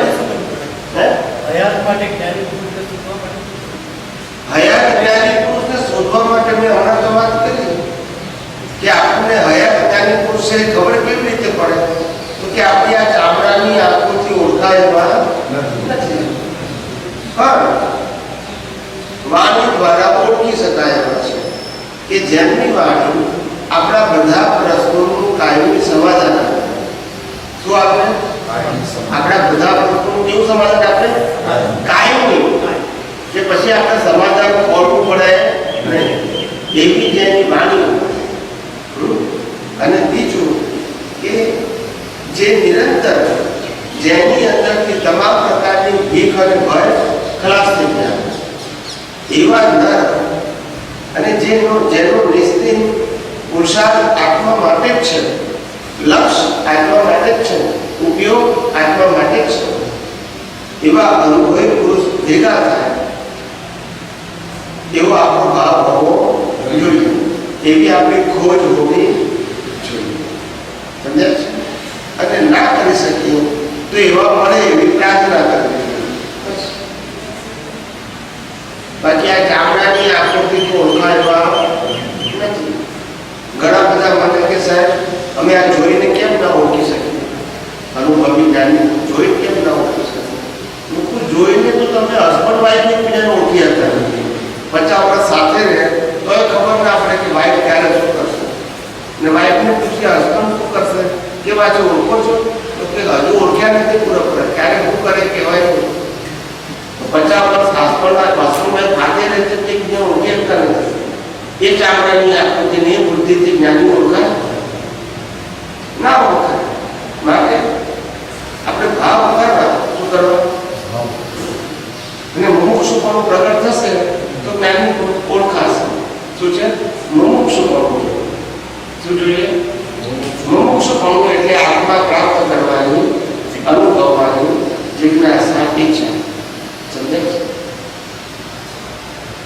તો નીકળો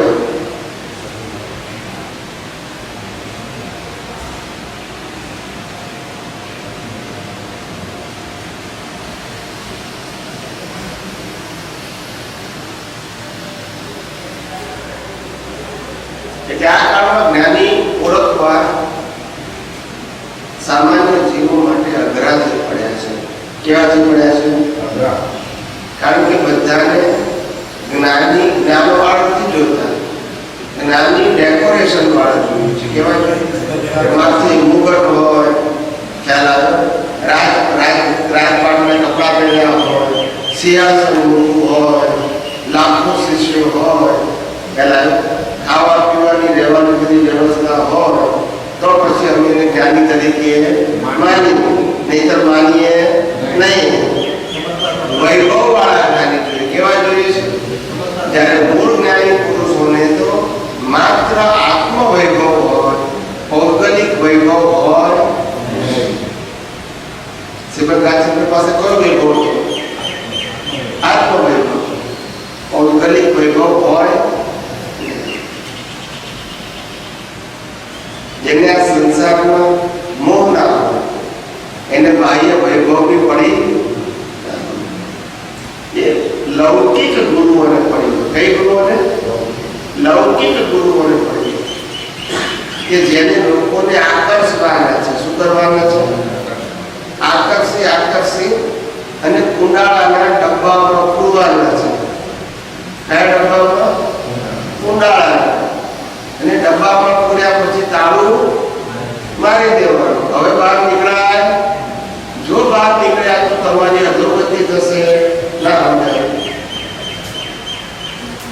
એટલે આવી રીતે આ બધા કુગુરુ કહેવાય. કહેવાય જે બીજાને બાંધે છે એ મુક્ત કઈ રીતે હોઈ શકે? મુક્ત એને કહેવાય કે જે મુક્ત રહેતા હોય અને બીજાને મુક્ત રાખે. જે બીજાને બાંધે એ મુક્ત કઈ રીતે હોઈ શકે? સમજાય છે? એ દોરેથી ના બાંધે, નીતિ નિયમોથી બાંધે. શેનાથી બાંધે?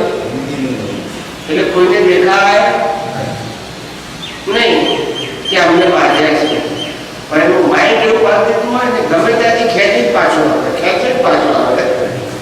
ખ્યાલ આવે? કારણ કે નિયમોથી બાંધ્યા છે. કેવા બાંધ્યા છે? કે તમે આટલું નહીં કરો તો તમે પડી જશો, અધોગતિમાં જશો, નરકે જશો. એવું હોવું કે બહિષ્કાર બતાવે ને.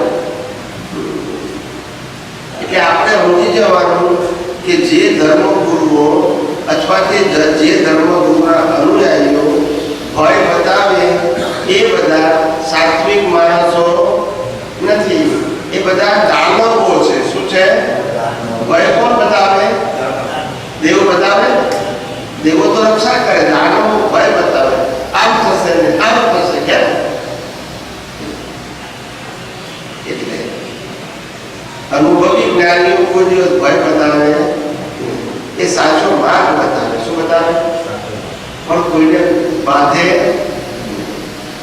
શ્રીમદ રાજચંદ્ર આખું જીવન જીવ્યા, 33-34 વર્ષ એમના આયુષ્ય. એમના કેટલા શિષ્યો હતા? બોલો. શ્રીમદ રાજચંદ્રના શિષ્યો કેટલા હતા? 7. કેટલા? 7 મુનિઓ એમના શિષ્યો હતા. એટલે લઘુરાજ સ્વામી એ 7મા ના, લઘુરાજ 7મા ના, અને પેલા બીજા અંબાલાલભાઈ એને એમના શિષ્ય ને એમને દીક્ષા લીધેલી.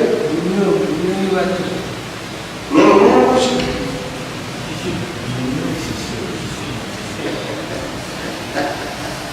મેં શું પૂછ્યું? શ્રીમદ રાજચંદ્રના શિષ્યો કેટલા હતા એ પૂછ્યું કે મુનિ કેટલા હતા એ પૂછ્યું?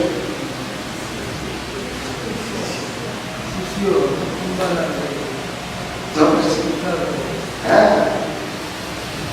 લઘુરાજ સ્વામી, બ્રહ્મચારીજી અને અંબાલાલ, આ 3 એમના મુખ્ય શિષ્યો. બરાબર છે? હે? સ્વભાવ અંબાલાલભાઈ અને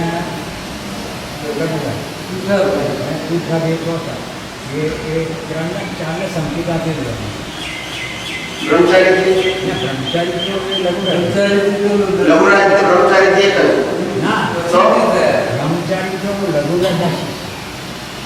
લઘુરાજ સ્વામીના શિષ્ય બ્રહ્મચારી. એટલે શ્રીમદ રાજચંદ્રના તો 3 શિષ્યો જ હતા. બરાબર છે. લઘુરાજ સ્વામી જોયેલા. એટલે બ્રહ્મચારી ને પણ લઘુરાજ સ્વામી જે છે એ એમના શિષ્ય શ્રીમદ રાજચંદ્રના. સમજી ગયો? પણ શ્રીમદ રાજચંદ્રના 3 શિષ્યો ને તેને એક ક્રમને સંગીત આપી ગઈ. હા, આત્મસિદ્ધિ એ ક્રમ માટે જ હતી. સમજાય છે? આત્મસિદ્ધિ બધા માટે નથી.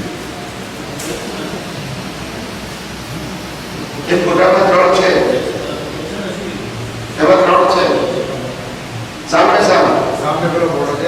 અંબાલાલભાઈ એ માણસ ગાડી ઉપર અંબાલાલભાઈ છે, શોભાભાઈ છે અને લઘુરાજ સ્વામી. 3 ફોટા છે. સમજાય છે?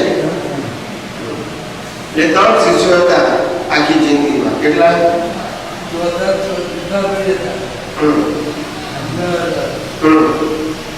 પણ એ નજીક નતા આવ્યા. હા, એટલે પછી એમને જે આત્મસિદ્ધિ લખી હતી એની 3 કોપી બનાવવા મૂકી દેલું. કેટલી? ત્યાં 3 જણને જ આપજો, બધાને આપશો નહીં. કેમ ના પાડી હશે? પણ અત્યારે શું કરીએ છીએ? અત્યારે બધી યોગ્યતા આવી ગઈ, એ વખતે નથી. એટલે એમને 3 જણ લાગ્યા અને અત્યારે બધા લાગ્યા. જે લઈ જાય બધા યોગ્ય. એટલે એમને યોગ્ય કરવાના હતા. બોલતા નથી. હા, એ બાકીને યોગ્ય કરવાના હતા ને. એવું થયું તમારે? અત્યારે બધાને યોગ્ય કરવા માટે પણ એને કરવા નતા. તમે કહો છો એમને 3 જણને જ આપી ને. હું એ જ કહું છું, પણ એ વખતે બીજાને યોગ્ય કરવા છપાવે નહીં, એમ પૂછું છું.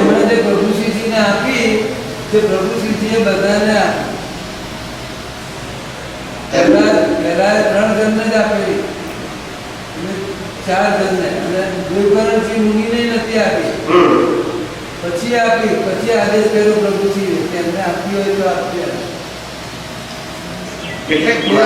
હા, કે મારા જેવો સદગુરુ જેવો કોઈ મારા ઉપર પરમ ઉપકાર કર્યો નથી એમ જાણી અમે આત્મસિદ્ધિને આરાધ્યો. બરાબર છે, પણ કહેવાનો મતલબ એમને છપાવવાની ના પાડી હતી. છપાય નહીં ને, શ્રીમદ રાજચંદ્રજી પોતે છપાવવાની ના પાડી હતી. છપાવવા માટે તો કૃષ્ણભાઈને આપેલું કે તમે કે તમે આને પ્રિન્ટિંગ કરાવો. પહેલા આત્મોપચાર કરે. આજની વાસ્તવિક પ્રતો હતી કે આ 3 જણ નજીકના છે એને જ આપજો, બાકી બધાને આપશો નહીં. સમજાય છે? એટલે બધાને એને આપવી નહીં પુસ્તક.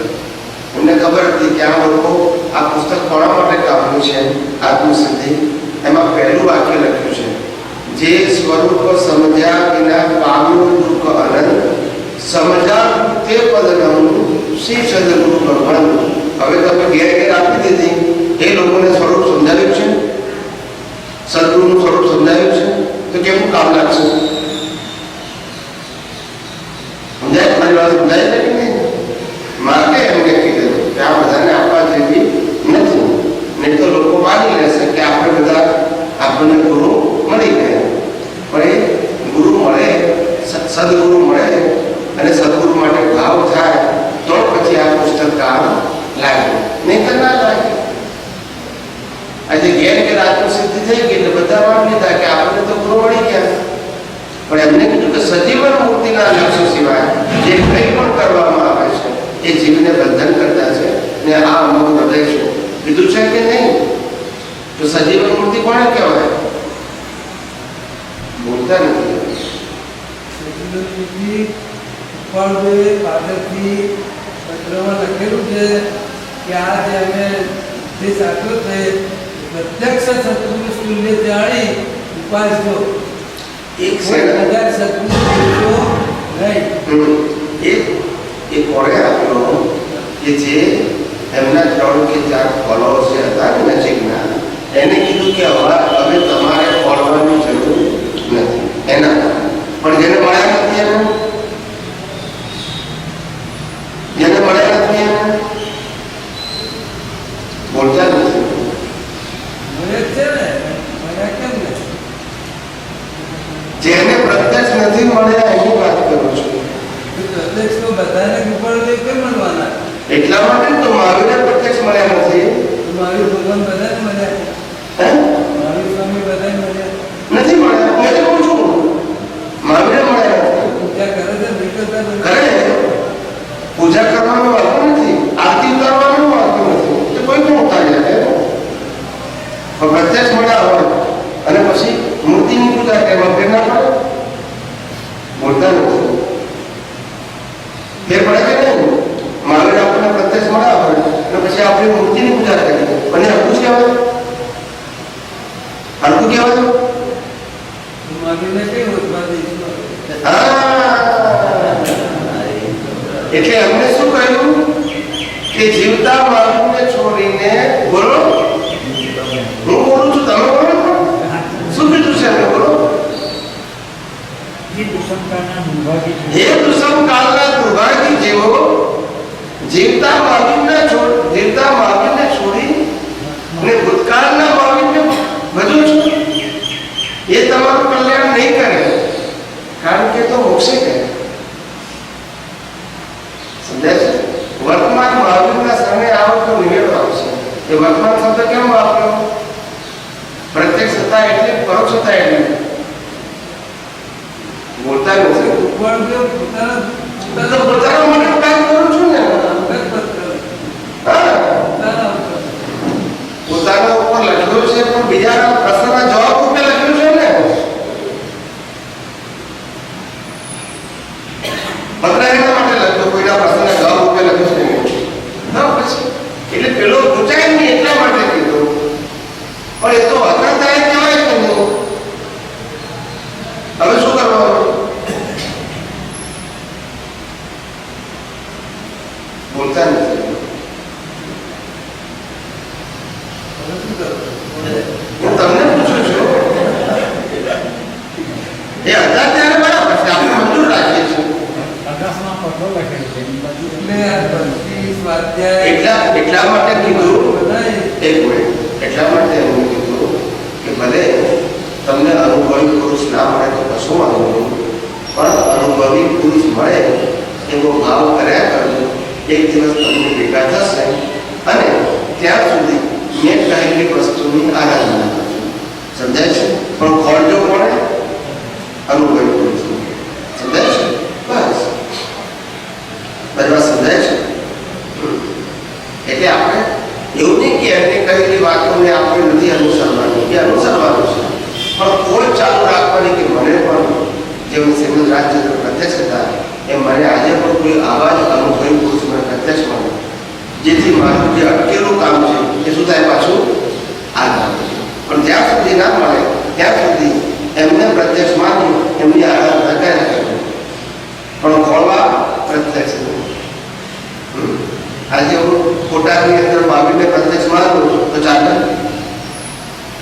ચાલે? પણ જ્યાં સુધી પેલા નથી મળ્યા ત્યાં સુધી એની આરાધના જરૂરી છે, જેથી હું ફરી જવું નહીં. પણ ખોળવાના કેવા? પ્રત્યક્ષ. સાચું ખોટું? તમે મારા તો ડોક્ટર પ્રત્યક્ષ જો ખોટો ચાલે બોલતા નથી, ખોટો ના ચાલે, ના ચાલે. તમારો કોર્ટ વકીલનો કેસ હોય તો વકીલનો ખોટો ચાલે કે પ્રત્યક્ષ જોઈએ? હે, પ્રત્યક્ષ જોઈએ. તમારે ઇન્કમ ટેક્સનો પ્રોબ્લેમ હોય તો ઇન્કમ ટેક્સનો તમે પ્રત્યક્ષ જોઈએ, ખોટો ચાલે? બોલતા નથી. શું જોઈએ બોલો ને? બાકી બધામાં પ્રત્યક્ષ જોઈએ, મોક્ષ માર્ગમાં ખોટો ચાલે. કેવી સમજણ પડે? કોઈ તો વિચાર કરો. સામાન્ય નાના કામ માટે પ્રત્યક્ષ જોઈએ અને મોક્ષે જવા માટે બરોબર ચાલે. તમે વિચારજો, હું તે કહું છું એને વિચારજો એટલે તમને ખબર પડશે કે પ્રત્યક્ષની શું કિંમત છે. આજે પણ આપણા ફાધર જો તેઓ પહોંચી ગયા હોય અને આજે આપણે જે સામાજિક પ્રશ્નો ઉભો થાય તો આપણે બાપાના ફોટા પાસે જઈએ કે જીવતા કાકા પાસે જઈએ, બોલતા નથી. પણ કે બાપાને બોલવું તો છે ના ચાલે. તો નાના નાના કામ માટે પ્રત્યક્ષ જોઈએ છે અને આવડા મોટા કામ માટે બરોબર ચાલે. ના સમજાયું? સમજાયું કે નહીં? માટે એક નહીં તો આજે નહીં તો કાલે હાથી વાત તો સમજવી પડશે કે નહીં સમજવી પડશે? ખોટી વાત ક્યાં ખોટી ચાલશે? જે સ્વરૂપ સમજ્યા વિના પામવું દુઃખ સમજાવ્યું તે પદ નમું શ્રી સદગુરુ ભગવાન. તો તમને સમજાવતા મળ્યા? તમને તો ચોપડી મળી છે. શું મળ્યું? તો આગળ નથી બોલતા નથી. એ ચોપડીમાં છે ને એને પ્રત્યક્ષ કહેવાય? પ્રત્યક્ષ કહેવાય? તો એ મોક્ષે જવાનું નહીં બધા બંધ કેમ થઈ ગયો મારે? સજીવન મુક્તિના લક્ષ્ય સિવાય જે કંઈ પણ કરવામાં આવે એ જીવને બંધન કરતા છે. સમજાય છે? એ એમને પોતે જ કહેલું છે. સમજાય છે? પ્રત્યક્ષ સદગુરુ યોગથી સ્વચ્છંદ તે રોકાય, અન્ય ઉપાય કર્યા થકી પ્રાય. એમને જ કહેલું છે ને, બોલતા નથી. તો પ્રત્યક્ષ સદગુરુ છે કોણ? ખોટો. ધીમે ધીમે ઠેકાણે પડે છે પાછું. આજે નહીં તો કાલે હાચી વાત તો સમજવી પડશે આપણા પોતાના માટે, બાળકા માટે સમજવાનું નથી. બાપા ગયા મોટો પ્રત્યક્ષ ના કહેવાય ના જ કહેવાય? યસ કે નો? ભાઈ ગમે તે આગળ ઉતારો પ્રત્યક્ષ ના કહેવાય ના જ કહેવાય. ભાઈ કાકા જીવતા હોય એને જ પ્રત્યક્ષ કહેવાય. બરાબર કે નહીં? ભાઈ તમે મનમાં માનો તો ચાલે? બાપા ઉપરથી આવે નથી એ સમજવાની જરૂર છે. મારું બે નીચે આવે ના. જ્ઞાની પુરુષનો જે અક્ષર દેહ છે એ અક્ષર દેહ આપણને ધરી રાખે છે ક્યાં સુધી? જ્યાં સુધી આપણને સજીવન મુક્તિ ના મળે ત્યાં સુધી. એની વાત માનતો નથી, પણ ખોજ શેની હોવી જોઈએ? સજીવન. આ કહેવાનું છે. આ પુસ્તકને છોડી દેવાનું કે એમને કહેલી વાતોને અનુસરવાની એવો પ્રશ્ન નથી, પણ આને અનુસરવાનું. પણ ખોજ શું કરવાની?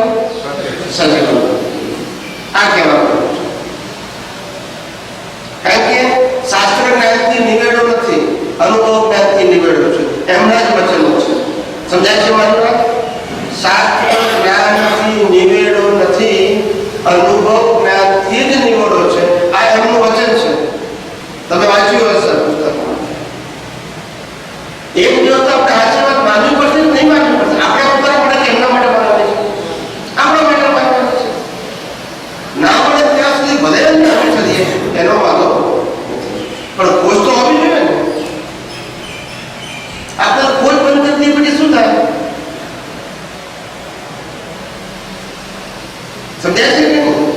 જે માર્ગે મારે જવું છે એ માર્ગના સત સાધનની મારે ખોજ ચાલુ રાખવી કે બંધ કરી દેવી? ચાલુ રાખવી. એટલે સમજવું પડે શું છે અદ્ભુત. આવા પ્રત્યક્ષ અનુભવી જ્ઞાની પુરુષ જે થઈ ગયા એમની વાણી છે. એમનો એક પણ શબ્દ એવો નથી કે જેમાં ફેરફાર કરાય. સમજાય છે? એવા અનુભવી પુરુષની વાણી છે. ખ્યાલ આવ્યો? પ્રત્યક્ષ સદગુરુ યોગથી સ્વચ્છંદ તે રોકાય, અન્ય ઉપાય કર્યા થકી પ્રાય જીવતા હોય તો આપણને ખોટા આપણને કહેશે એ કે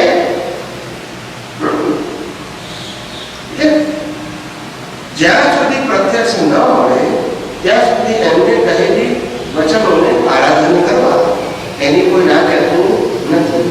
પણ બોલશે નહીં કોણ જોઈએ? પ્રત્યક્ષ. એટલે પ્રત્યક્ષ સદગુરુ યોગથી સ્વચ્છંદ તે રોકાય, અન્ય ઉપાય કર્યા થકી પ્રાય બળવો થાય. સજીવન મૂર્તિના લક્ષ્ય સિવાય જે કંઈ પણ કરવામાં મૂર્તિ કેવી જોઈએ? બોલો. હવે આ મૂર્તિ સજીવન કહેવાય? આ શ્રદ્ધાની મૂર્તિ કહેવાય. શું કહેવાય? શ્રદ્ધાની તો કહેવાય પણ સજીવન કહેવાય. એટલે સજીવન મૂર્તિના લક્ષ્ય સિવાય જે કંઈ પણ કરવામાં આવે છે એ જીવને બંધન કરતા છે. અને આ અમારું પ્રત્યક્ષ છે કે નહીં? એમની વાત આજે નહીં તો કાલે સાચું સમજવું પડશે કે નહીં સમજવું?